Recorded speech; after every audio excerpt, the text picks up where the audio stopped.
Hello and happy Monday. One thing I realised I haven't done on this channel before really is to talk about poorly designed football shirts, and I thought as the year had finished, why not have a look at some of the worst shirts from 2021. And luckily, Footy Headlines, they released a batch of 12 shirts to their users for them to vote upon and decide which shirts were the worst of the worst. And I thought it might be interesting to see firstly what shirts they picked out, and secondly where they all ranked. Now of course it really comes down to a number of factors, one of those being, do you actually support the club themselves? I remember when this Chelsea third shirt was released and a lot of people made comments on saying it was a Crystal Palace knockoff and it wasn't particularly well designed, and yes, admittedly it's not the best shirt that Chelsea have ever done, but the most important thing for me is always going to be the fact that the crest is there. Yes, it would be nice to have lovely shirts every season, but I appreciate that's just not going to be the case. So without further ado, let's jump into this 12 and let's all see and view it and form our own opinions, and maybe we agree, maybe we disagree. So first is Leicester City. It's their third shirt, and the reason why this one featured in the list was because of the mishmash of colours. So you've got the white sponsor, you've got the pink sort of logos and trims, and then sort of the grey, bluey sort of main body of the shirt. And yeah, I can see where they're coming from. I think sometimes when you have sponsors that are different colours to sort of at least the logos here, it can look a bit weird, but it's difficult to know quite what is the best way to go. Should you do all white, all pink? If it's all pink, is it too much? If it's all white, is it a bit too boring? So I think the reason why this was included was just that. It just doesn't quite correlate nicely. I personally think it looks okay. If it was white with the Adidas white logo, it would just be another shirt. But I think there are certainly worse shirts to be released. Next one is a shirt I had never seen before. It's a Marseille shirt, and it's their French Cup shirt that was released. And it's a shame because a lot of Marseille shirts that have been released recently, ignoring the third shirt, more of those to come soon, I'm sure, have been actually really well put together. Good inspiration, a lot of detail, a lot of thought put behind. And whereas this cup shirt was just kind of a bit of like a teamwear template that they used. It's fine, but it's not the sort of template you see used by some of the premium clubs. It's like if you're a second division German club, you might get this one. And yeah, it just looks a bit rubbish, to be honest. It's not really something. And if you get a special shirt like for a cup, you'd kind of want it to be a little bit nicer. This is just pretty plain, so I can understand why this one wasn't particularly well received. So this one is an interesting one because, contrary to what I said at the beginning, where I said as long as the crest is there, that's important, that's slightly different for this Columbus Crew shirt. So for me, and probably a lot of you watching right now, you're looking at this thinking, that doesn't look particularly bad to me, and yeah, I agree, I think it looks pretty nice. It's the fact that this is their home shirt, and they've deviated from their primary colour of yellow, excluding the trims and the neckline, for a white-grey effort. And it's sort of similar to if Chelsea were to release a red home shirt next season, you'd be thinking, what is going on here? I don't know if I could even buy that one, to be honest. So for us who are not Columbus Crew fans, we don't quite connect with it. But if you're a Columbus Crew fan, you're probably thinking, yeah, this is just not right. So I don't think it looks too bad, but I can totally empathise with their case. Next, national team shirt, Puma. Yeah, so these were the ones that they released for the Euros, and I remember speaking about them specifically, and they were just really boring, just not very inspirational. And this is why Puma, for me, they just struggle to get in my top 10 manufacturers. They can make some great shirts, and then they do something like this.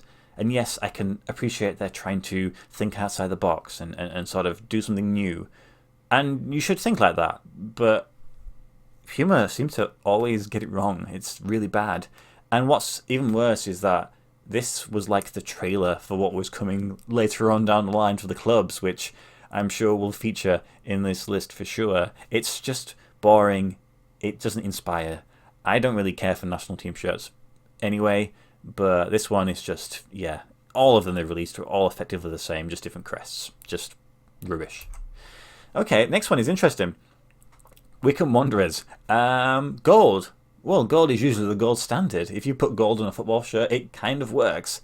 This one, it kind of doesn't. It's more of a mucky gold, which isn't a great start. And then one thing that I noticed when it was pointed out to me, should I say, was the fake two-stripe that runs across the shoulders there as if it's trying to be Adidas. This is manufactured by O'Neill's. Why are you doing that? Don't do that. I mean, for me personally, I'm not the greatest of fans of the three-stripe from Adidas. I think it's just kind of gets in the way a lot. I much prefer it when they run down the side of the shirt. It's why I prefer Nike a little bit more, because it's just the swoosh and that's it. You can play with the rest of it. I just think, just avoid it. Don't put two on. It doesn't work. Yeah, it's not very good. Sponsor is a bit boring. Usually I like gold. Maybe it's better in person, but I can see why this one is not the greatest of design shirts. Next one, Liverpool. So, usually I would say any shirt with the Liverpool badge on deserves to be on this list, but this one I can understand why there was quite a bit of fury residing in this shirt when it was released. Of course, all the comments were, "You look like you work for McDonald's," and they're, of course, paying close attention to the checkered effect running across the sleeves and the neck. And yeah, looking at it, it is kind of silly. It's one of those ones where if it was just solid red, then it would be a solid release. It would be fine. Yellow works well with quite a lot of teams. I like it when Chelsea wear yellow. Liverpool in yellow is fine. Their away shirt this season, the cream one, is very nice. This one, it's... I'm sure there's some people out there that like it, and I know there's people who have this shirt, and it's, you might come round to it, but yeah, I think they were trying something new, and it just didn't quite work. Some checkerboard patterns do actually work, usually when it's the actual natural colours of like a chessboard or a checkers board. This one, it's just, it's not really working, is it? Next one, wow, this one is bright, and as you see it pop up, you're probably thinking, I think Dan might like this one. And yeah, I suppose I probably do. It's a pink shirt, but it's not sort of like a baby pink, it's just like pink.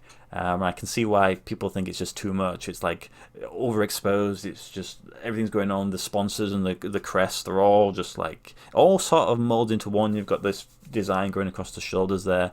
There's a lot going on, but also not very much at the same time. It's very bright. It's one of those ones where I'd have to see it in person. Is it quite as fluorescent as it seems on the image? I already have an Osasuna shirt, which is their home colours, and it's definitely much duller than this one. Would I want to get one of these? I mean, if one appeared for sale for £25, £20, I might pick it up.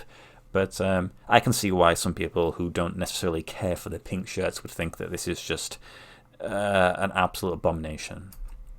Oh, here we go. Only in 5th place. Maybe that's a good thing for Puma. Maybe they're not as bad as we all thought. So Footy Headlines said, we're only going to include one version of this template.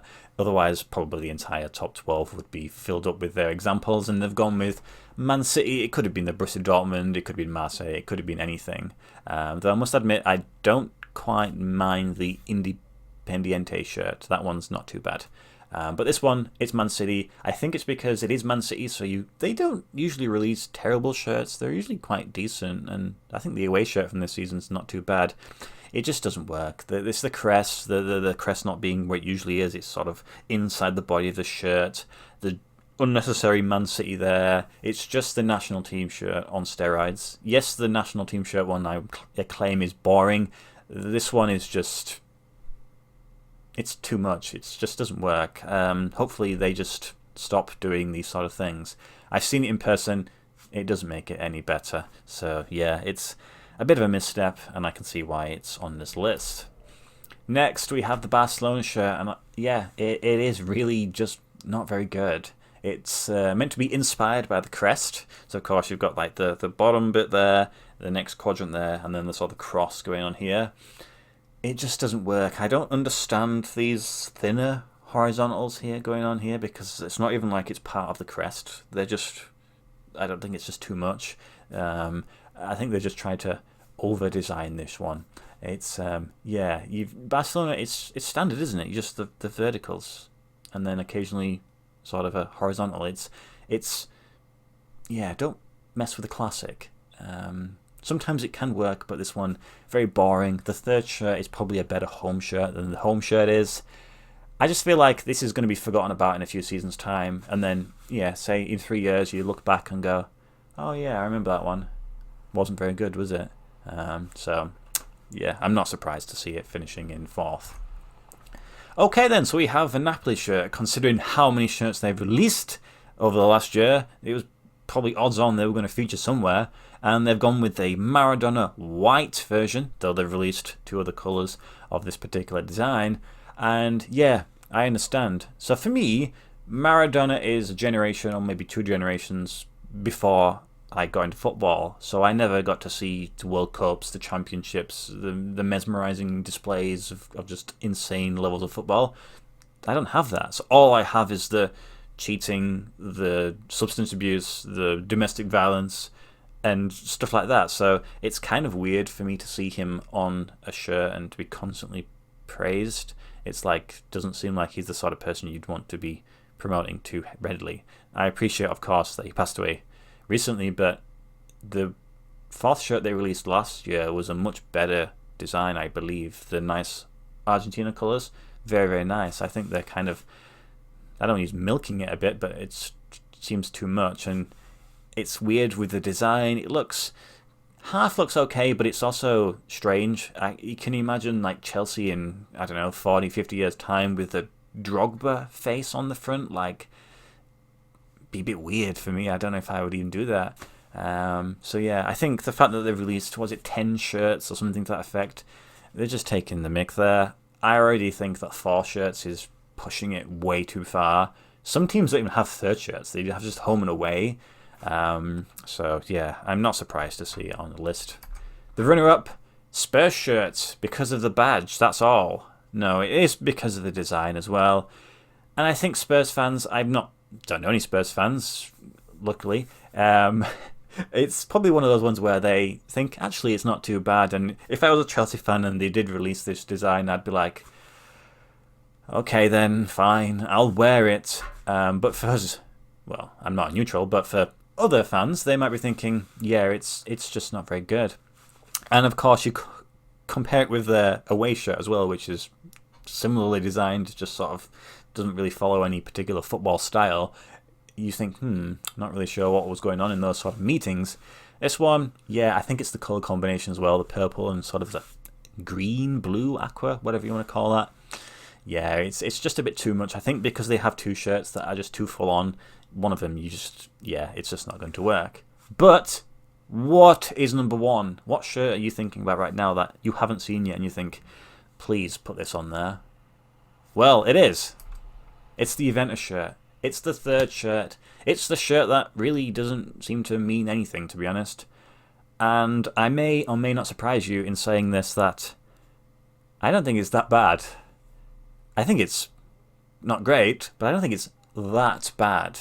I understand why it's first, and yes, it doesn't mean anything, and it's just like, it's almost like they've got 4 different people to design 4 sections of the shirt and said, well, the colour scheme is yellow, blue and white, and then just go away, don't speak to each other, and then we'll put it together and we'll see what it looks like, and oh, that's what you've gone for there. Oh, okay then. Well, that's what we said we were going to do. Let's release it.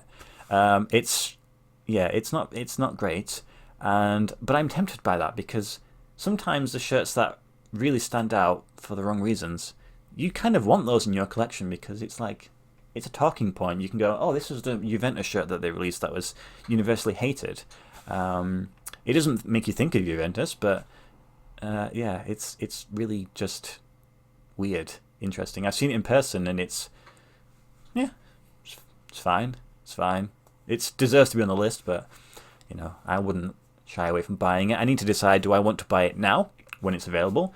Do I wait into the future and hope because it's so bad that they just try and flog it on cheap? Or maybe it's one of those ones where because it's so bad, it then becomes sought after?